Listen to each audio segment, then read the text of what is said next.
नमस्कार, मैं हूं आपके साथ अमित कुमार।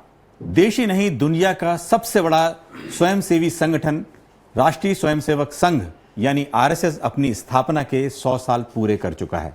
इन 100 सालों में आरएसएस ने भारत की सांस्कृतिक एकता, राष्ट्रभक्ति और सेवा भाव को सशक्त किया है। इसकी स्थापना 1925 में हुई थी।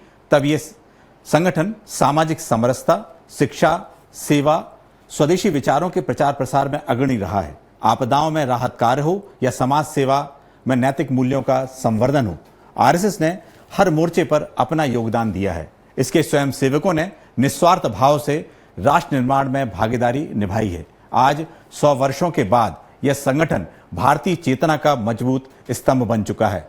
आरएसएस के 100 साल के ये सफर पर आज कुछ मेहमानों से बातचीत करेंगे। संघ के 100 साल के सफर पर देख लेते हैं ये रिपोर्ट।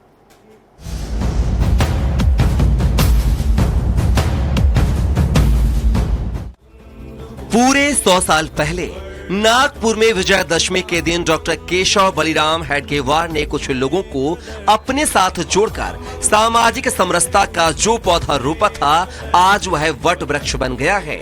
उस पौधे को नाम दिया गया था राष्ट्रीय स्वयंसेवक संघ। स्थापना के साथ ही संघ एक ऐसी वैचारिक यात्रा पर चल पड़ा था जिसका एकमेव लक्ष्य था बिखरे समाज को एकत्र करना और एकमात्र ध्येय था भारत माता को परम वैभव की ओर ले जाना। तमाम आरोपों प्रत्यारोपों के बीच भी संघ की यात्रा ना तो थमी और ना ही थकी और ना ही भटकी। आज जब उस यात्रा की शताब्दी पूरी होने जा रही है तो यात्रा से किसी भी रूप में जुड़े लोगों को गौरव का अनुभव होता है। 100 साल की यात्रा में वह संगठन जहां देश ही नहीं दुनिया का सबसे बड़ा स्वयंसेवी संगठन बन गया, वहीं इसे गढ़ने वाले डॉक्टर हेडगेवार जी और संभालने वाले गुरुजी युग पुरुष बन गए। संघ की स्थापना के लिए दशहरा का दिन इसलिए चुना गया था कि विजयदशमी का पर्व सदैव अधर्म पर धर्म की विजय का प्रतीक रहा है। यह दिन भारत की सांस्कृतिक चेतना में समाहित है। एक साधारण शाखा से प्रारंभ हुआ यह संगठन आज भारत के सामाजिक, सांस्कृतिक और राष्ट्रीय जीवन का अभिन्न अंग बन चुका है। हम उस शताब्दी वर्ष के द्वार पर खड़े हैं जब संघ के 100 वर्ष पूर्ण होने का ऐतिहासिक क्षण होगा। यह केवल एक उत्सव नहीं बल्कि एक परिपक्व संगठन की यात्रा का प्रमाण है। जहां एक व्यक्ति के 100 वर्ष बुढ़ापे का संकेत देते हैं तो वहीं एक संगठन के 100 वर्ष परिपक्वता और दृढ़ता का प्रतीक होते हैं। संघ का विस्तार और उसके कार्य इस बात की प्रमाणिकता साबित करते हैं। संघ की स्थापना के समय डॉक्टर हेडगेवार का उद्देश्य स्पष्ट था कि हिंदू समाज को संगठित कर राष्ट्र को मजबूत बनाना। उन्होंने कहा था कि हिंदू राष्ट्र की रक्षा के लिए स्वयंसेवकों का निर्माण आवश्यक है। यह दृष्टि आज भी प्रासंगिक है।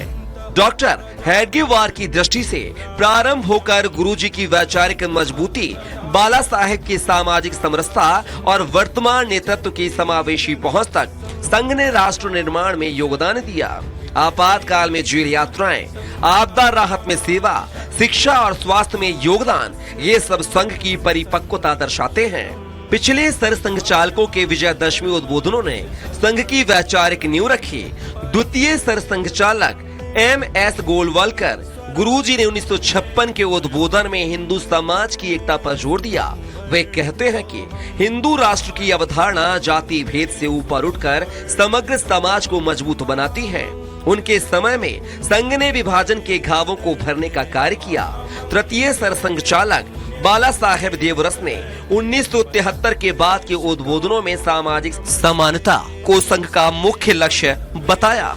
वे आरक्षण और दलित उत्थान पर कहते हैं, संघ जातिवाद का विरोधी है लेकिन सामाजिक न्याय के लिए प्रतिबद्ध है। इस बार शताब्दी वर्ष है, अनंतकालीन यात्रा का एक सुखद पड़ाव, इसलिए 2025 का विजयदशमी उत्सव संघ के लिए नया अध्याय खोलेगा। संघ का यह मानना है कि ऐतिहासिक रूप से हिंदू स्वदेश में हमेशा से ही उपेक्षित और उत्पीड़ित रहे हैं और वह सिर्फ हिंदुओं के जायज अधिकारों की ही बात करता है। संघ का मानना है कि वामपंथियों ने अपने हित के लिए संघ को तमाम आरोपों के घेरे में खड़ा कर दिया और बाद में कांग्रेस जैसे राजनीतिक संगठन भी वामपंथियों की वैचारिकता से मिल गए, जबकि संघ हिंदुत्व के साथ राष्ट्र उत्थान की बात करता है। संघ की मान्यता है कि हिंदुत्व एक जीवन पद्धति का नाम है। किसी विशेष पूजा पद्धति को मानने वालों को हिंदू कहते हो, ऐसा नहीं है। इसलिए संघ राष्ट्र भाव को सर्वोपरि मानता है। संघ को इस बात का गर्व है कि 100 साल की यात्रा में वह अपने ध्येय से भटका नहीं है, बल्कि उसे और दृढ़ता प्रदान की है। हमारे खास कार्यक्रम संघ की शताब्दी में चर्चा के लिए मौजूद हैं भोपाल से अशोक पांडे जी, प्रांत संचालक हैं। दीपक शर्मा जी संघ के जानकार हैं। रायपुर से शिव नारायण पांडे जी, नमस्कार। और वरिष्ठ पत्रकार हमारे साथ मौजूद रहेंगे अभय भान सिंह जी। बहुत बहुत स्वागत है आप सभी का। देखिए, दुनिया में सबसे बड़ा स्वैच्छिक संगठन यदि संघ है तो ये 100 साल यदि पूरे हुए हैं, उस 100 सालों में कोई नंबर नहीं है ये, यदि 100 साल का नंबर नहीं है, यदि कोई जन्मदिन या ऐसे कोई बात नहीं है, लेकिन संघ इसको किस मायने में देखता है? यदि बात करें अशोक पांडे जी, आपसे जानना चाहेंगे संघ इस पूरे 100 सालों को किस मायनों में देखता है? परम पूजनीय डॉक्टर जी ने जब संघ का बीजारोपण किया जी, तब उनका सपना था कि मेरे जीवन काल में ही हिंदू समाज का संगठन होना चाहिए। दुर्भाग्य से ये नहीं हो सका और हम शताब्दी वर्ष में जा रहे हैं। ये कोई खुशी की बात नहीं है, जश्न या सेलिब्रेशन का अवसर नहीं है। हम अपेक्षित काम इतने समय में पूरा नहीं कर सके, इसलिए विचार का विषय है, संकल्प का विषय है, फिर से दृढ़ निश्चय का विषय है। शताब्दी वर्ष में हम अपने कार्य का विस्तार करना चाहते हैं। ऐसा नहीं है कि संघ ने कोई काम नहीं किया, संघ ने पर्याप्त प्रगति की है, पर समाज की व्यवस्था को बदलने के लिए, समाज को सचरित्र बनाने के लिए, समाज को समरस और आत्मीयता बनाने के लिए अभी बहुत कुछ करना बाकी है। इसलिए संघ ने शताब्दी वर्ष में अपने कार्य के विस्तार और सामाजिक जागरण का ध्येय रखा है। वास्तव में 10-5 युवकों के साथ जो कार्य प्रारंभ हुआ था, आज हिंदुस्तान के 98% 5 इलाके में फैल चुका है। 950 के लगभग जिलों में से हम लगभग सभी जिलों में काम कर रहे हैं। 83,000 से ऊपर हमारी शाखाएं काम करती हैं जी।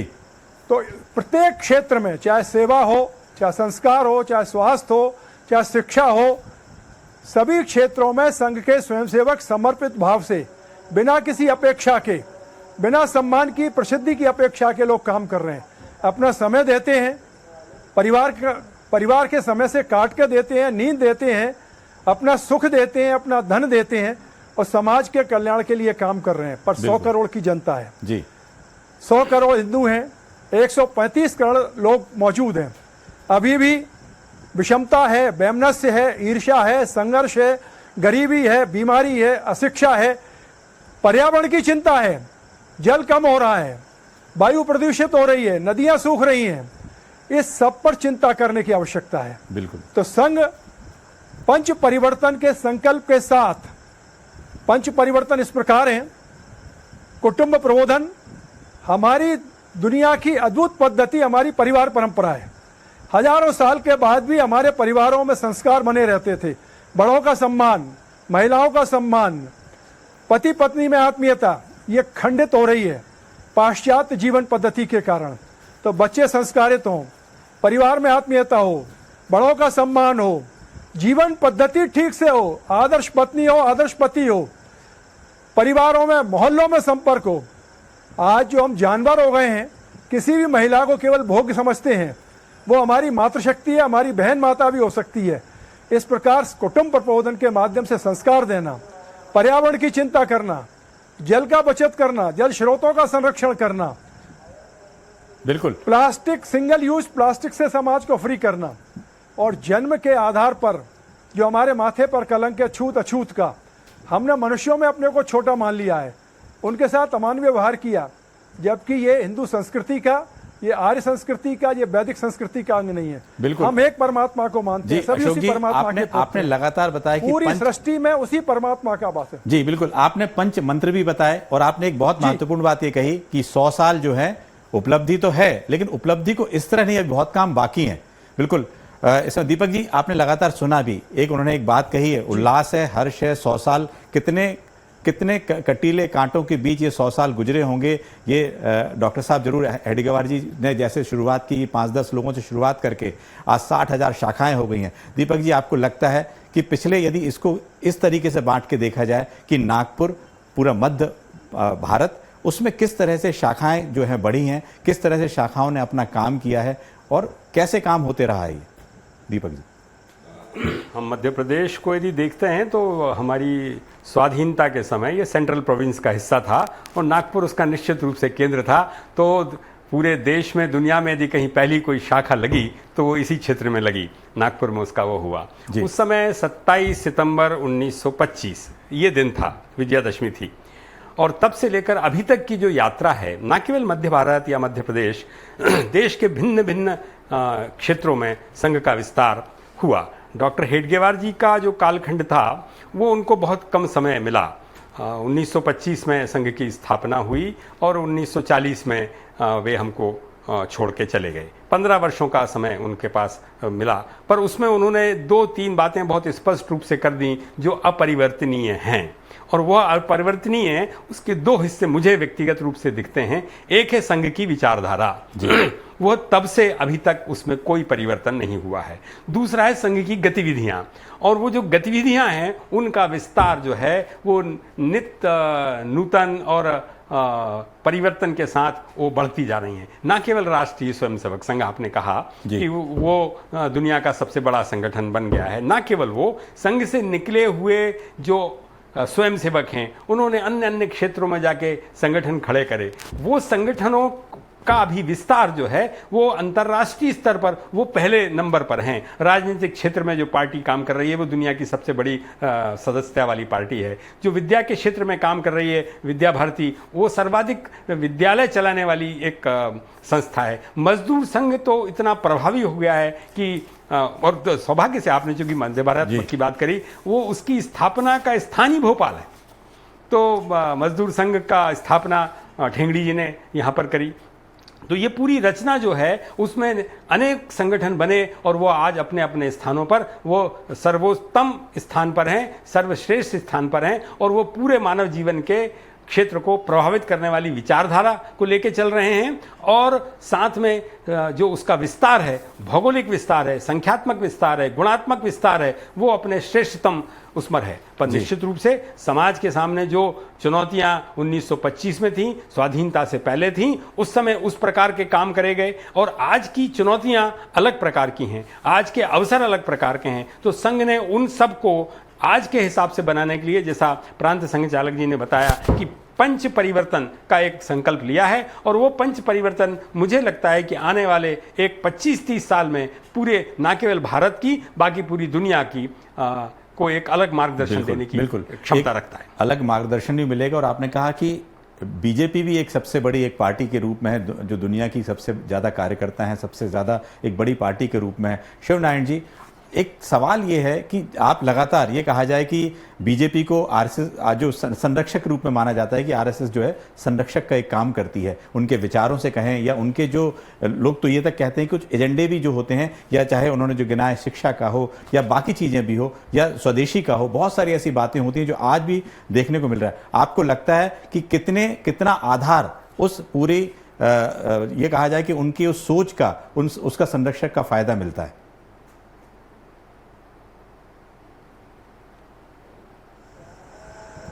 जी शिवनारायण जी, शिवनारायण जी, आपको आवाज आ रही है? जी आवाज आ रही है। मैं असल में मैं बोल रहा हूँ। देखिए, आप सुन रहे हैं मुझे? जी जी बोलिए। वास्तव में भारतीय जनसंघ का जो प्रादुर्भाव हुआ वो उन्हीं राष्ट्रीय विचारों को देश के पटल पर रखने के लिए, और भारतीय जनता पार्टी जनसंघ का जन्म हुआ जी। और आपको स्मरण होगा कि हमारे जनसंघ के संस्थापक,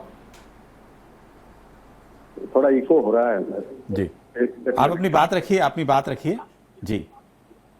जनसंघ के संस्थापक जी डॉक्टर श्यामा प्रसाद मुखर्जी जब श्री गुरुजी से मिले, द्वितीय सरसंघ चालक थे, तो उन्होंने जो टीम दी थी उसका राजनीतिक क्षितिज में बड़ा मजाक हुआ था कि गुरुजी ने कबड्डी की टीम दी है। और वो बड़ी बड़ा प्रामाणिक नेतृत्व तो देश में माना जाता है। उसमें अटल बिहारी वाजपेयी हो, एकनाथ राणाडे हो, अन्य अन्य इस प्रकार के शीर्ष नेतृत्व दिया। तो भारतीय जनता पार्टी जो है एक प्रकार से उस समय, भारतीय जनसंघ उस समय जो विभिन्न प्रकार के विचार राजनीति में चलते थे, उसमें एक प्रकार से जो राष्ट्रवादी तत्व थे, जो भारतीय मनीषा के अनुसार, भारतीय जनमानस के अनुसार जो हमारी विचारधारा का प्रतिनिधित्व करते थे, पहली बार भारतीय जनसंघ बना था। अनुप्राणित तो संघ से था ही, क्योंकि संघ का पूरा नेतृत्व ही था। और कालांतर में हम देखते हैं जैसे जैसे इतिहास क्रम बनता गया, भारतीय जनता पार्टी ने अब उन्हीं मानबिंदुओं को, उन्हीं मापदंडों को लेकर और भारतीय जनता पार्टी का निर्माण किया। और भारतीय जनता पार्टी जिस प्रकार से अनुप्राणित होकर संघ की विचारधारा से, असल में हमारे जो आद्य चिंतक माने जाते हैं पंडित दीनदयाल उपाध्याय, वो अक्सर कहा करते थे कि समाज में जब वो दुखी थे, जब श्री गुरु जी ने उनको राजनीति में भेजा, तो उन्होंने कहा कि श्री गुरु जी मैं तो प्रचारक हूँ, राजनीति में जाके क्या करूंगा, मेरे सभा के अनुकूल नहीं है। तो पंडित जी को श्री गुरु जी ने कहा था कि देखिए, जिस प्रकार से हम घर बनाते हैं तो उसमें एक शौचालय का भी निर्माण करते हैं और सुबह शाम शौचालय में जाना ही पड़ता है। उससे क्या होता है कि स्वास्थ्य ठीक रहता है। राजनीति भी सामाजिक स्वास्थ्य को ठीक करने का एक बहुत बड़ा माध्यम है। सुबह शाम जाना ही पड़ेगा, क्योंकि आज राजनीति मतलब आपके समझिए चूहे के दिल से राष्ट्रपति भवन तक होती है। सब जगह राजनीति की व्यापकता है, बहुत सारे महत्वपूर्ण निर्णय लिए जाते हैं। तो ऐसी स्थिति में अगर राष्ट्रवाद की पताका को बहुत आगे ले जाना है और एक बहुत बड़े सामाजिक परिवर्तन करना है, उसको बहुत बड़े सेवा क्षेत्र को विस्तार देना है, तो ऐसी स्थिति में राजनीति की अपनी महत्ता है।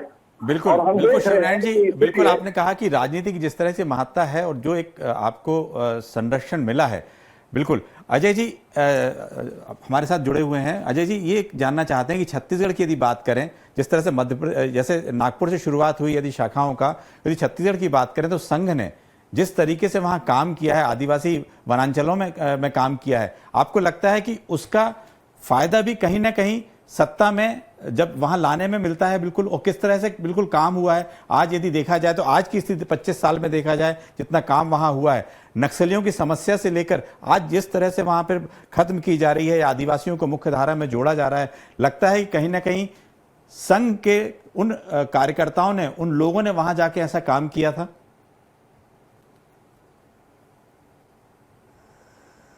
निश्चित रूप से संघ का जो कार्यक्रम छत्तीसगढ़ में शुरू हुआ था जी।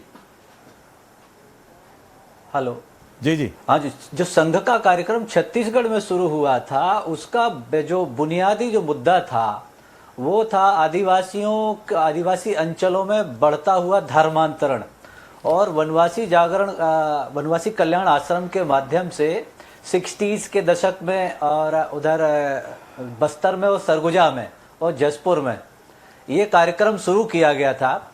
तो आदिवासी समाज का और मुख्यधारा की समाज को आपस में जो है उनको एकात्म करने के लिए संघ का काम शुरू हुआ था। उसका असर भी हमको दिखा है, लेकिन हम ये नहीं कह सकते हैं कि राजनीतिक रूप से भारतीय जनता पार्टी को सत्ता में लाने के लिए और संघ ने ये कार्यक्रम शुरू किए थे। जी जी, लेकिन उसका फायदा मिला बिल्कुल, है। बिल्कुल। वो एक बाई प्रोडक्ट कह सकते हैं आप उसको, लेकिन उद्देश्य जो है समग्र हिंदू समाज का एकीकरण था। जी बिल्कुल, आपने बिल्कुल कहा हिंदू समाज का एकीकरण था। लेकिन अभी आपको हम सुनाते हैं राष्ट्रीय स्वयंसेवक संघ के 100 वर्ष पूरे होने पर के उपलक्ष्य में आज प्रधानमंत्री नरेंद्र मोदी ने विशेष रूप से डिजाइन किया गया डाक टिकट 100 रुपए का स्मारक सिक्का जारी किया है। दिल्ली में हुए कार्यक्रम में प्रधानमंत्री नरेंद्र मोदी ने क्या कुछ किया, आइए सुनते हैं।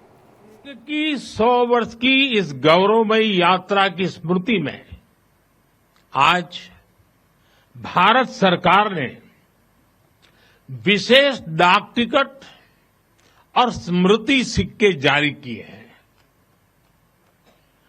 100 रुपये के सिक्के पर एक और राष्ट्रीय चिन्ह है और दूसरी ओर सिंह के साथ वरद मुद्रा में भारत माता की भव्य छवि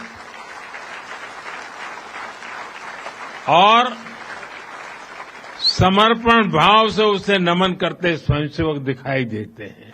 भारतीय मुद्रा पर भारत माता की तस्वीर संभवतः स्वतंत्र भारत के इतिहास में पहली बार ऐसा हुआ है। इस सिक्के के ऊपर संघ का बोध वाक्य भी अंकित है। राष्ट्राय स्वाहा इदम राष्ट्राय इदम न मम। साथियों, आज जो विशेष स्मृति डाक टिकट जारी हुआ है उसकी भी अपनी एक महत्ता है। हम सभी जानते हैं 26 जनवरी को गणतंत्र दिवस की परेड की कितनी अहमियत होती है। 1963 में 1963 में आरएसएस के स्वयंसेवक भी 26 जनवरी की उस राष्ट्रीय परेड में शामिल हुए थे और उन्होंने आन बान शान से राष्ट्रभक्ति की धुन पर कदम ताल किया था। इस टिकट में उसी ऐतिहासिक क्षण की स्मृति है। बिल्कुल, जिस तरह से मोदी जी ने डाक टिकट की शुरुआत की है, लेकिन एक बात जरूर है कि 1962 में करीब 3000 से ज्यादा स्वयंसेवक जो हैं चाइना बॉर्डर पे उस समय गए थे और उनने जिस तरह से वहां पे सैनिकों की मदद की थी वो एक जरूर उन्होंने उस चीज का जिक्र किया है। अशोक पांडे जी, आपसे एक सवाल ये है कि इतने लंबे समय में आपने देखा, 100 वर्ष हैं, आपने बहुत महत्वपूर्ण बात बताई है, लेकिन कई बार संघ को ऐसा समन्वय करना पड़ता है सभी जगह से, तो कई चीजों को लगता है कि संघ समन्वयवादी भी हुआ है। कई जगह पे लगता है कई ऐसे मुद्दों पर संघ ने अपने आप को जो जिस तरह के देश में जरूरत है उसके हिसाब से मोल्ड भी किया। आपको ऐसा लगता है? संघ ने अपने मूल विचार से कभी समझौता नहीं किया जी। मूल विचार यह है कि हम सब इस देश के रहने वाले हैं, हमारे पूर्वज एक हैं, हम ऐसे जीवन मूल्यों में जीते हैं जो सारी सृष्टि को एक मानते हैं। इस सारी सृष्टि का निर्माता एक परमात्मा है। हम सब वसुधैव कुटुंबकम की बात करते हैं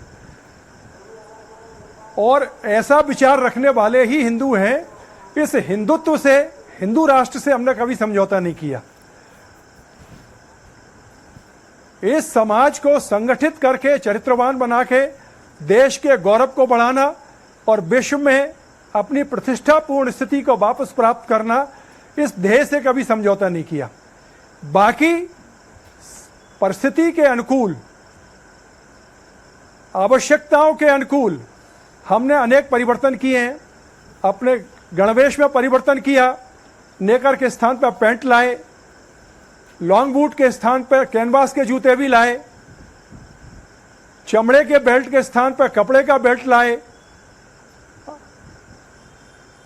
आजादी प्राप्त होने के बाद प्रतिज्ञा में भी परिवर्तन किया,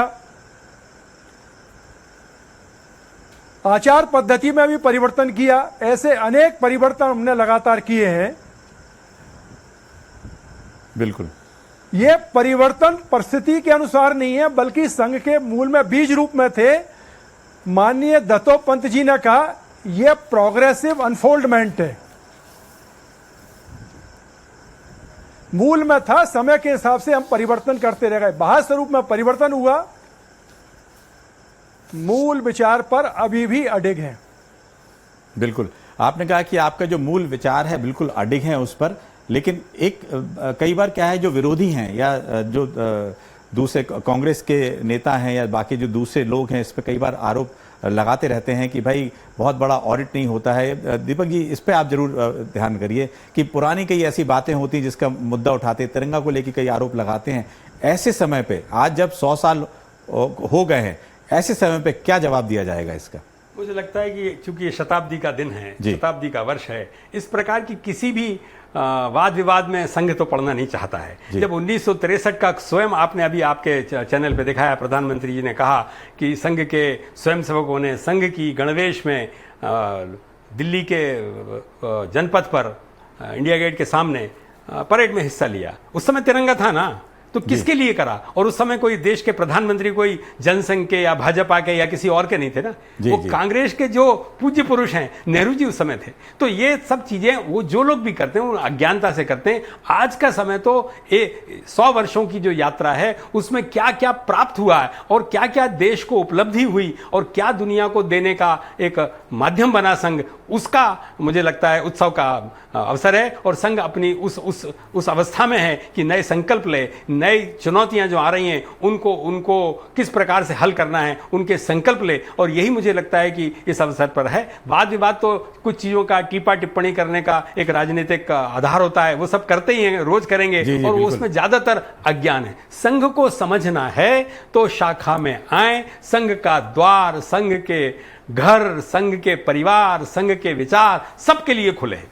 और संघ जो है वो सबको आमंत्रित करता है। और संघ ने ये नहीं कहा कि जो कुछ भी करा वो सिर्फ संघ ने कर दिया है। संघ तो हमेशा का प्रयास रहा है कि देश की सज्जन शक्ति जो है उसका सहयोग लेते जाएं और देश को आगे बढ़ते जाएं। एक ही चीज है, राष्ट्र सर्वोपरि, कंट्री फर्स्ट, यही भाव है। और बाकी सारी जितनी भी विभाजनकारी शक्तियां हैं उन सब को चुनौती के रूप में लेके उनको वैचारिक आधार पर परास्त करना और उनको भौतिक रूप से इस लायक ना छोड़ना कि वो देश का किसी प्रकार का विभाजन विघटन समाज में कर सकें, यही मुझे लगता है संघ का दृष्टिकोण है। तो बाकी विवाद वाद और जो विषय हैं वो बहुत गौण होते हैं। बिल्कुल।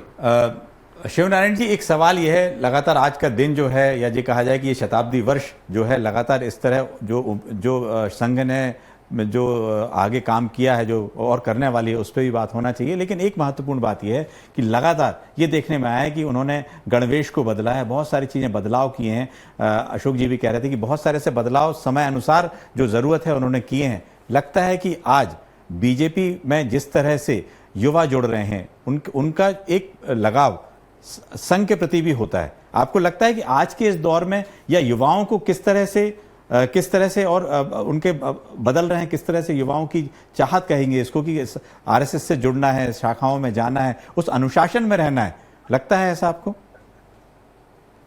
ये स्वतः हो रहा है जी। आप वातावरण इस प्रकार का राष्ट्रवादी विचार बना है, राष्ट्र के लिए जीना है, राष्ट्र के लिए लोगों के लिए काम करना है, इस प्रकार की जो प्रेरणा है, ये जो 100 साल से साधना चल रही है, आज पीढ़ी उससे वंचित नहीं है।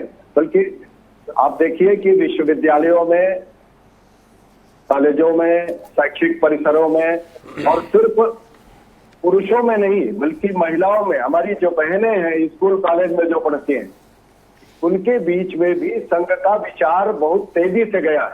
और जैसा अभी चर्चा हो रही थी कि संघ से अनुप्राणित जो संगठन है पूरे विश्व में नंबर 1 है। आप देखिए अखिल भारतीय विद्यार्थी परिषद, ये भी छात्र संगठन के रूप में पूरे विश्व में बिल्कुल अनूठा है और सबसे बड़ा है जी। तो इसके अलावा राजनीति में जो युवा मोर्चा में कार्यकर्ता आते हैं, हम तो ये मतलब विद्यार्थी परिषद से भी बहुत सारे कार्यकर्ता आते हैं। इसके बाद स्वतंत्र विश्वविद्यालयों से अच्छे पढ़े लिखे स्टाफ जो है भारतीय जनता पार्टी में आते हैं। इसलिए अभी भारतीय जनता पार्टी का जो युवा नेतृत्व आप देखेंगे वो काफी परिष्कृत है, वैचारिक रूप से काफी सुदृढ़ है और समाज की जिम्मेदारियों को समझने वाला है। ये बहुत ही बढ़िया समय है। और मोदी जी जो है, आप देखिए जगह जगह जो मोदी करके और पूरे देश विदेश में जो बात होती है, जो चीज होती है, तो उससे ये समझ में आता है कि युवा पूरी तरह से राष्ट्रीय विचारधारा से जुड़ा हुआ है, देश निर्माण में अपनी भूमिका अदा करना चाहता है। ये अब संगठनों ने जिस प्रकार का स्पेस दिया है, भारतीय जनता पार्टी ने तो युवाओं के लिए बहुत बड़ा स्पेस दिया है राजनीति के बिल्कुल क्षेत्र शिवनारायण जी, आपने एक बात कही कि भारतीय जनता पार्टी ने युवाओं को स्पेस दिया है, और जो अशोक जी ने भी कहा था, कहाँ हेडगेवार जी के समय में कुछ उंगलियों पे गिनने लायक लोग यदि उस समय थे, लेकिन आज करीब लाखों की संख्या में लोग हैं, बल्कि करोड़ों की संख्या में लोग हैं, और लगातार जो युवा पीढ़ी भी जुड़ते जा रही है। अब आपको सुनाते हैं मोहन, जो संचालक जी हैं मोहन भागवत जी, उनके 10 बड़े चर्चित बयान।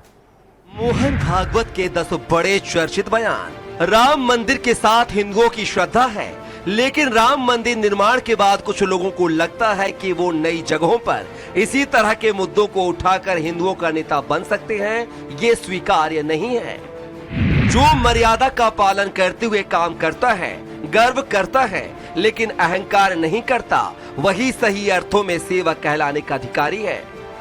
हिंदू समाज को भाषा, जाति, क्षेत्रीय असमानताओं को खत्म करके अपनी सुरक्षा के लिए एकजुट होना होगा। ऐसे समाज का निर्माण होना चाहिए जहां संगठन, सद्भावना और श्रद्धा हो, लोगों में अनुशासन हो। भारत में रहने वाले लोग हिंदू ही हैं। कुछ लोग हिंदुत्व के बारे में जानते हैं, लेकिन बोलने में संकोच करते हैं। कुछ लोग नहीं जानते हैं, भारत में कोई परायापन नहीं है, परायापन हमने ही बनाया है। आरएसएस सामाजिक असंतुलन को खत्म करने के लिए संविधान की ओर से प्रदत्त आरक्षण की सुविधा को मान्यता और समर्थन करता है। आरक्षण बुरा नहीं है, लेकिन आरक्षण पर राजनीति समस्या खड़ा करती है। अंतर जातीय विवाह का हम समर्थन करते हैं। मानव मानव में भेद नहीं करना चाहिए। भारत में संघ के स्वयंसेवकों ने सबसे ज्यादा अंतर जातीय विवाह किए हैं। अंग्रेजी हमारे मन में है, नीति नियामक में नहीं। मातृभाषाओं को सम्मान देना शुरू करें। अपनी भाषा का पूरा ज्ञान हो।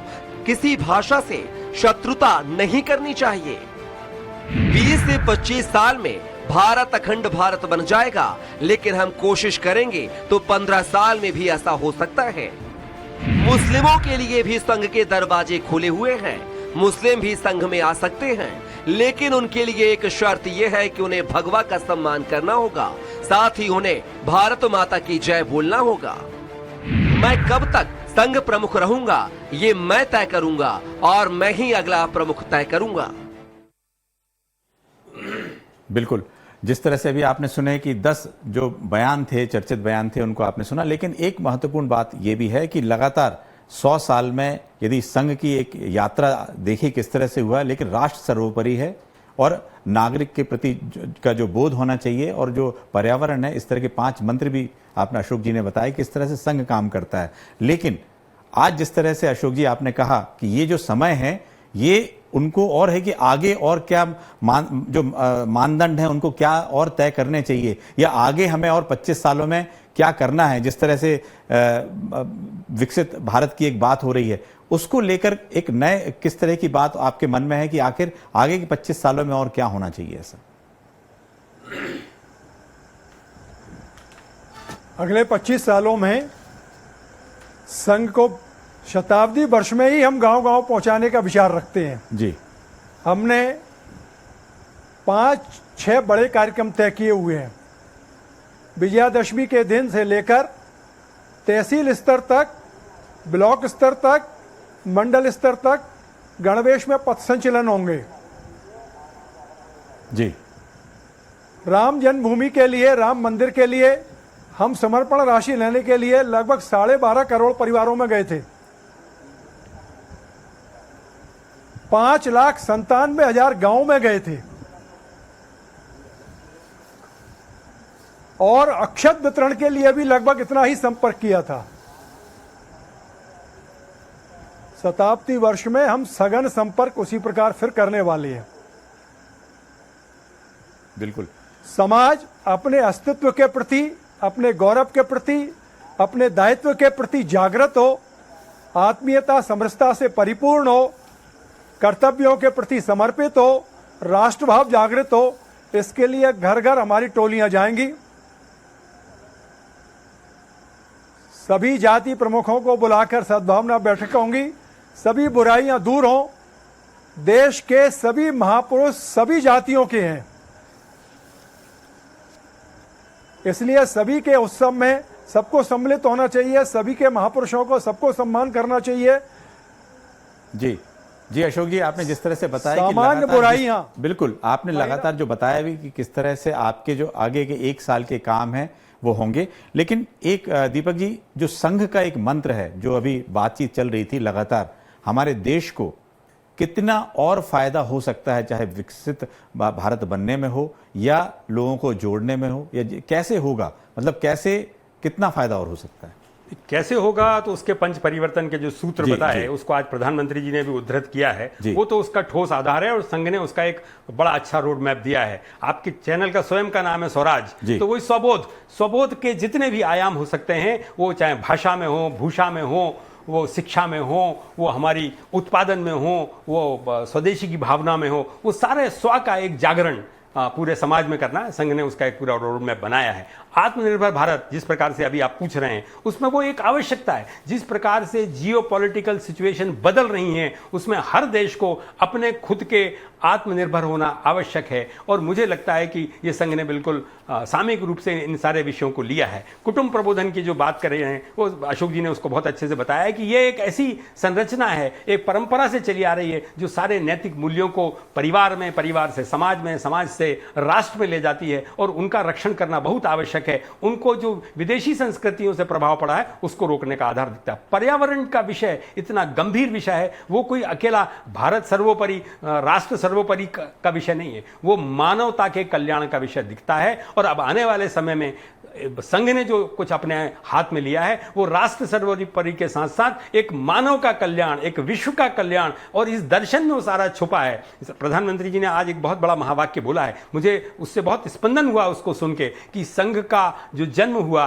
वो विजयदशमी के दिन हुआ। ये कोई एक संयोग नहीं है, यह एक नियति है, ये अनादिकाल से चली आ रही एक चेतना का संघ के रूप में पुण्य अवतार है। तो जो पुण्य अवतार है, वो विश्व के कल्याण की बात करेगा, वो मानवता के कल्याण की बात करेगा, वैसी सारी रचनाएं करेगा। और मुझे लगता है वो सारा दायित्व संघ ने अपने ऊपर लिया है, समाज की सज्जन शक्ति को जोड़ के। वो ना केवल भारत की हो, दुनिया में जो लोग इस प्रकार के मानव के कल्याण का सोचते हैं, एक नई पूरी संरचना खड़ा करने का सोचते हैं, एक आगामी 20-25 वर्षों में पूरी दुनिया का भारत को एक मार्गदर्शन मिलेगा, भारत एक नेतृत्व करने की स्थिति में आएगा। आज वो स्थिति है, दुनिया में और कोई ऐसा देश नहीं है जिसने शांति का संदेश दिया है।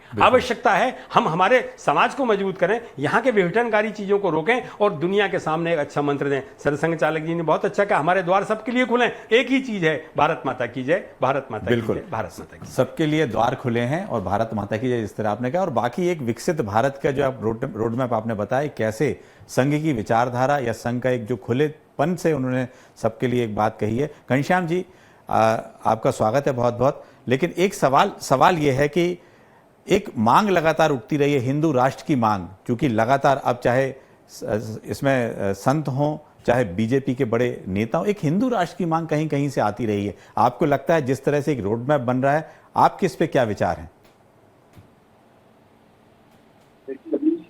सभी हमारे सज्जन विद्वान जनों ने और आज के एक प्रासंगिक विषय पर और अपने विचार रखे।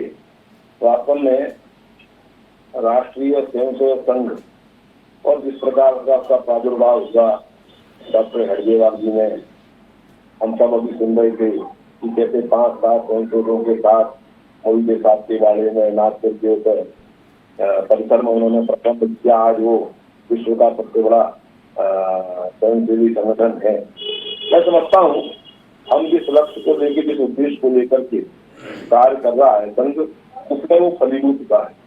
और आज माननीय प्रधानमंत्री जी ने जो सिक्का जारी किया है, आप देखेंगे उस सिक्के में भी किसी व्यक्ति विशेष का उसमें फोटो नहीं छापा है, भारत माता का फोटो छापकर संघ के स्वयंसेवक उनको प्रणाम कर रहे हैं।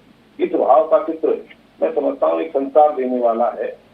और जो संघ कहता है कि परम वही भवम नेतत्व राष्ट्रम, इस राष्ट्र को हम परम देवक के शिखर पर पहुंचाएंगे। और ये परम देवक का शिखर पहुंचना ही ये सब विषयों का उत्तर है। और मैं तो निवेदन ये करता हूँ जी, मैं भी संघ का स्वयंसेवक हूँ कुल मिलाकर के जी। और बाल्यकाल से मैं संघ की शाखा में गया, ग्वालियर का रहने वाला था। मैं निवेदन करता हूँ, मैं कह नहीं रहा हूँ, लेकिन मैं आज के अवसर पर प्राथमिक विषय मैं निवेदन करता हूँ, मैं अनुसूचित जाति वर्ग से आता हूँ जी। और अनुसूचित जाति वर्ग का होने के नाते लोग जो तमाम प्रकार की भ्रांतियां फैलाते हैं समाज में, मैं बहुत छोटा फिल्म से कभी भाव नहीं मन में आया कि हम कभी विधायक बनेंगे, कभी हमको लाल बत्ती मिलेगी, ये कभी भाव नहीं था। लेकिन संघ के संपर्क में आकर के स्वयंसेवक बन करके जो लोगों ने गढ़ा, और आप देखेंगे जब मैं छोटा था उस समय भी हमारे घर पर तमाम सारे विद्वान लोग भोजन करने आते थे। सबको पता था मैं कौन सी बिरादरी का हूँ, कौन सी जाति का हूँ। माननीय कप्तान सिंह सोलंकी जी हों, माननीय लक्ष्मणराव तराणेकर जी हों, तमाम सारे लोग ग्वालियर में वो भोजन करने आते थे, लगता ही नहीं था। लेकिन लोग आज भी समाज में भ्रांति पैदा करके ऊंच नीच का भेदभाव, जो कुछ दुकानें हैं, कुछ संस्थाएं हैं, कुछ संगठन है, कुछ दल है, इस प्रकार का भाव खास तौर पर अनुसूचित जाति वर्ग के बीच में आज भी फैलाने का काम करते हैं। मैं निवेदन करता हूं ऐसे लोगों से वास्तव में संघ की शाखा में जाना चाहिए और जाकर के तब हमको समझ में आता है कि वहाँ कहीं कोई किसी प्रकार का भाव पूछता ही नहीं है कि तुम कौन बिरादरी के हो, कौन जाति के हो। भारत माता की जय, और हम सब भारत माता के पुत्र समान है, इस प्रकार का भाव रहता है। बिल्कुल यही भाव मैं समझता हूँ संघ जो सतत साधना के साथ लगा हुआ है, उद्देश्यों को प्राप्त करने में लगा है, और कहीं ना कहीं हम सब लोग उसमें फलीभूत होंगे। बिल्कुल। जी जी बताएं। संघ के किसी भी स्वयंसेवक के द्वारा जी कभी भी ये नहीं कहा जाएगा, वो मांग नहीं करेगा कि भारत जो है वो हिंदू राष्ट्र है। 1925 में डॉक्टर हेडगेवार जी ने कह दिया था कि भारत हिंदू राष्ट्र है, तो ये मांग करने का तो प्रश्न ही नहीं उठता। मांग वगैरह जो है ये तो है ही नहीं। भारत एक हिंदू राष्ट्र है, ये स्वीकार्य है। इसमें किसी को क्या है? दुनिया में चीन का व्यक्ति कहीं जाता है तो चीनी कहलाता है, अमेरिका का व्यक्ति जाता है तो अमेरिकी कहलाता है, इंग्लैंड का व्यक्ति जाता है, इंग्लैंड का व्यक्ति जाता है तो अंग्रेज कहलाता है, हिंदुस्तान का आदमी जाता है तो हिंदू कहलाता है। हिंदू राष्ट्र है ही, इसमें कोई अलग से कुछ करने की आवश्यकता नहीं है। बिल्कुल। अजय जी, एक सवाल ये है, आपने सुना अभी जो प्रणय जी को भी सुना आपने कि लगातार किस तरह से उन्होंने शाखा में गए, और शाखा में आज बहुत लोग जाने, हर व्यक्ति जाने की कोशिश कर रहा है, लेकिन बीच में कई बार एक बार नहीं, पिछले 4-5 दशकों में कई बार ऐसे मौके आए कि लोगों ने जो सरकारी दफ्तरों में काम करते हैं प्रतिबंध भी लगाया, कई बार लगाया। आपको लगता है कि वो क्षणिक प्रतिबंध कुछ महीनों का रहा हो, लेकिन उसके बाद आज जिस तरह से एक स्थिति बनी है उसको देखकर क्या कहेंगे कि उस समय जबरदस्ती उस काम को रोका जा रहा था, या आज ये लगता है कि एक जिस दिशा में संघ के जो विचार है आगे बढ़ रहे हैं वो लोग उसको, पूरा देश उसको मान रहा है? देखिए, इसको हम, इस घटना को दो तरह से देख सकते हैं। इसको हम, पहला ये कि दो वैश्विक घटनाएं हुई। पहली घटना ये कि हिटलर के रूप में एक राष्ट्रवादी ताकत का उदय होता है, और वो एक ऐसा फॉर्म लेती है जिसको हम राष्ट्रवादी नहीं कह के एक अमानवीय ताकत बनती है। और हिटलर के उदय के साथ और हिटलर के पतन के साथ राष्ट्रवाद सदा सदा के लिए कलंकित हो गया। दूसरा, भारत के संदर्भ में हम देखते हैं कि महात्मा गांधी की हत्या हो जाती है और हिंदुओं को अगले 70 साल तक बहुत कलंकित जीवन जीना पड़ता है। और संघ की शाखाओं को लेकर के, संघ के स्वयंसेवकों को लेकर, संघ के विचार को लेकर, हिंदुत्व को लेकर, भारत को लेकर, भारतीयता को लेकर एक निरंतर लांछन की स्थिति देश में बनी हुई थी। अब जाकर के भारत के हिंदुओं को, भारतवासियों को ये एहसास हुआ है कि संघ, मतलब राष्ट्रीय स्वयंसेवक संघ, और भारतीयता और राष्ट्रवाद ये परस्पर अंतर्गुंथित हैं, ये परस्पर अलग नहीं है।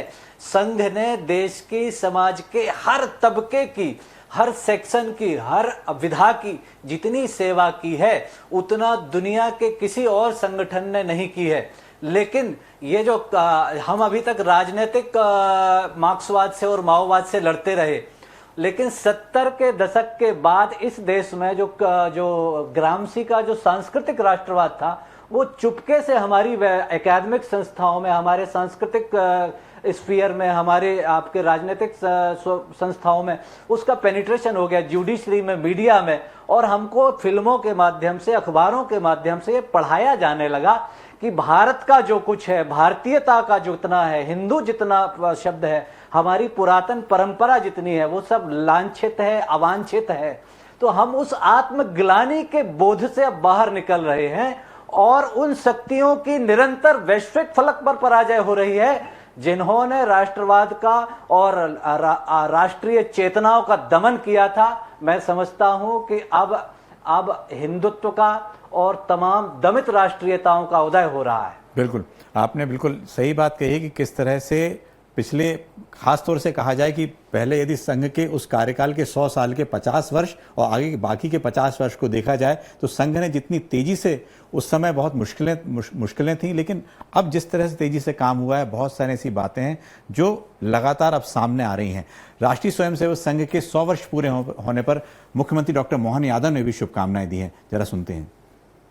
मुझे इस बात की प्रसन्नता है कि हम सब राष्ट्रीय स्वयंसेवक संघ के स्वयंसेवक भी हैं और स्वयंसेवक के नाते से जिस प्रकार से हमने सबने देखा कि हर पक्ष को लेकर के संघ ने अपनी एक दृष्टि दी है जो हमारी राष्ट्रभक्ति से जुड़ करके बात होती है। आइए हम सब 100वें साल में संघ के प्रवेश करने के दीर्घ अनुभव का भी लाभ लें और संघ नित्य नूतन नए प्रकार से लोगों को जोड़ने में विश्वास करता है। बिल्कुल, कल 2 अक्टूबर को ये देखा जाए कि एक पथ संचलन भी होगा और इसमें सर संचालक जी जो हैं वो पूरे देश को संबोधित भी करेंगे। अशोक जी, ये लगता है कि एक लंबा समय है, लोगों को इंतज़ार भी है कि किस तरह से बात होगी और ये लगता है कि अब जो आगे की रूपरेखा क्या होगी। आपने बहुत सारी बातें बताई हुई हैं कि किस तरह की रूपरेखा अब होनी चाहिए, क्योंकि अब समय उतना नहीं है, 100 साल का एक वक्त निकला है, लेकिन अब जो काम करना है आगे के आने वाले समय में वो, क्योंकि आपके पास समर्थन है, आज आपके करोड़ों लोग आपके साथ हैं, पहले कुछ लोग थे, लेकिन आपको लगता है कि आगे के वर्ष का पूरी एक रूपरेखा वो सामने रखेंगे, कल लगता है ऐसा? संघ ने कभी यह कल्पना नहीं की कि संघ समाज में एक संगठन है। संघ समाज का संगठन करना चाहता है जी। संघ समाज को सामर्थ्यवान बनाना चाहता है। इसलिए समाज के अनेक ऐसे लोग हैं जिनकी समाज परिवर्तन की, समाज की उत्थान की चिंता रहती है, लगातार कार्य भी कर रहे हैं, व्यक्तिगत रूप में और संस्थागत रूप में। ऐसे सारी शक्तियों को सक्रिय करके देश के उत्थान में लगाना है, ये हमारा संकल्प है जी। संघ श्रेय के पीछे नहीं है, संघ प्रतिष्ठा के पीछे नहीं है। जिस दिन हमारा लक्ष्य पूरा हो जाएगा, संघ समाज में स्वयं को विलीन कर देगा। बिल्कुल, एक बात और है दीपक, इस प्रकार हम लोग सारे समाज को जागृत करना चाहते हैं। जी बिल्कुल, सभी समाज को जागृत करना चाहते हैं, बल्कि आपने एक बात कही है कि पूरे देश को एक साथ, बल्कि समाज ही पूरा एक संघ के रूप में बनना चाहता। दीपक जी, एक सवाल यह है कि शिक्षा को लेकर संघ की एक अलग विचारधारा है और लगता है कि उस शिक्षा को जो अभी बीच में आगे बढ़ा भी रहे हैं, लगता है कि आगे के कुछ सालों में वो नजर आएगी। देखिए, भारत एक पुरातन राष्ट्र है और उसने निश्चित रूप से सारी चीज़ें इवॉल्व करी होंगी और वो सारा का सारा हमारे ज्ञान की एक परंपरा है, हम भारतीय ज्ञान परंपरा उसको कहते हैं जी। उसमें वो सारा का सारा समाहित है।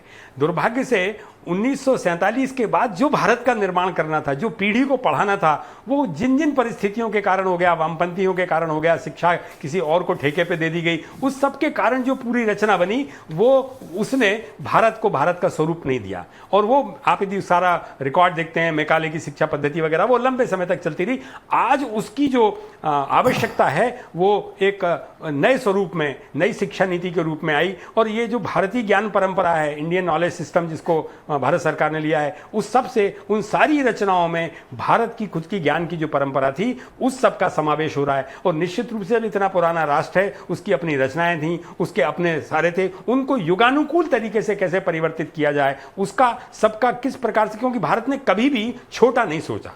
जो ऋषि मुनि परंपरा जो सब दिखती है, उसमें आप कोई भी उद्घोष उठा के देखो, वो व्यवहार में भी आया तो विश्व के कल्याण की बात करने के लिए बात करता है, गांव का व्यक्ति भी करता है। तो ये सारी उसकी शिक्षा की अपनी व्यवस्था थी और उस व्यवस्था में एक इतना बड़ा तंत्र था कि जब ब्रिटिशर्स यहाँ आए, उनके यहाँ प्राइमरी के 1200-1300 स्कूल थे और भारत के 6.5 लाख गाँव में एक एक गुरुकुल था। तो शिक्षा का भारत का कितना उन्नत स्थान था। एक गांधी जी के साथ के एक सहयोगी हैं, उन्होंने एक ब्यूटीफुल ट्री करके एक पुस्तक लिखी है। वो पूरा ब्रिटिश आर्काइव से बनी हुई पुस्तक है। उसके हर पन्ने पर लिखा है किस किस स्थान पे किस किस प्रकार के शिक्षा का मॉडल भारत में था और वो इतनी उन्नत थी।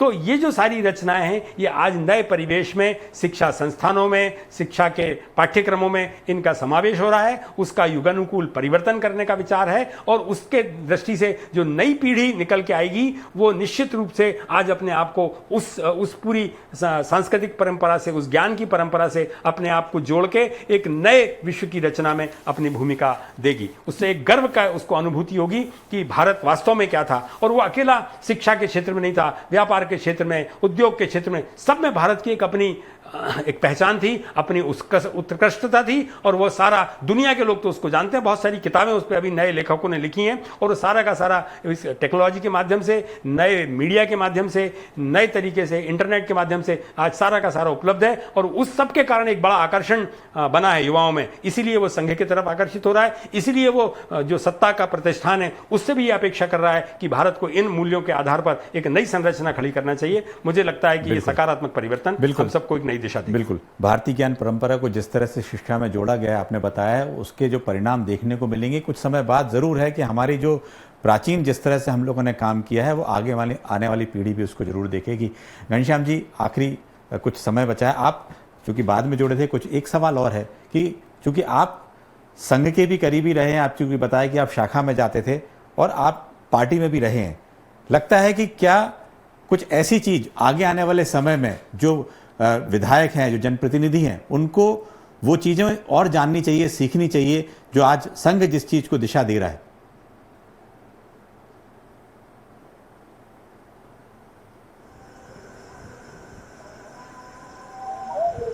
जी जी, आपकी आवाज नहीं आ रही है घनश्याम जी। आ रही आवाज? जी आ रही है। हाँ, इसलिए मैंने कहा विद्वान लोग बैठे हैं, संघ ने भी इसलिए यदि किसी व्यक्ति विशेष को संघ का गुरु नहीं माना, स्वयं डॉक्टर केशव बलिराम हेडगेवार ने भगवान ध्वज को गुरु माना। व्यक्ति विशेष में कमियां हो सकती हैं और इसलिए हम सब, चाहे भारतीय जनता पार्टी के कार्यकर्ता होने के नाते हो या किसी भी क्षेत्र में हम काम कर रहे हो, हमारा निर्माण होता रहे, हम और अच्छे से अपने आप को और अपने आप के माध्यम से समाज को हम कैसे उन्नतशील कर सकते हैं, आगे बढ़ा सकते हैं। ये समय समय चलने वाली प्रक्रिया है। हम सबको स्वयं का भी कैसे हम अपने स्तर का विकास करें और हमारे माध्यम से हमें जो योग्यता है, हमारे अंदर जो हुनर है, हमारे अंदर करने की जो शैली है, उसके माध्यम से हम समाज में क्या अच्छा कर सकते हैं, ये वास्तव में एक कार्यकर्ता होने के नाते, व्यक्ति होने के नाते हमको सतत सीखने की इच्छा ये मन में रखना चाहिए। और वास्तव में संघ की शाखा में ये व्यक्ति निर्माण कैसे हो, कैसे कार्यकर्ता का निर्माण हो, ये वहां से हम सब लोग सीखते आए हैं और उसी प्रकार का भाव हम सब कार्यकर्ता के मन में ये रहना चाहिए। बिल्कुल, आपने बिल्कुल सही कहा है, किस तरह से कार्यकर्ता में भाव होना चाहिए कि राष्ट्र सर्वोपरि है और कैसे उसको आगे बढ़ाने के लिए काम करना चाहिए। बिल्कुल, इस चर्चा में ये कहा जाए कि आज की जो चर्चा हुई, सकारात्मक चर्चा में फिलहाल इतना ही। दीजिए इजाजत, आप सभी का बहुत बहुत शुक्रिया।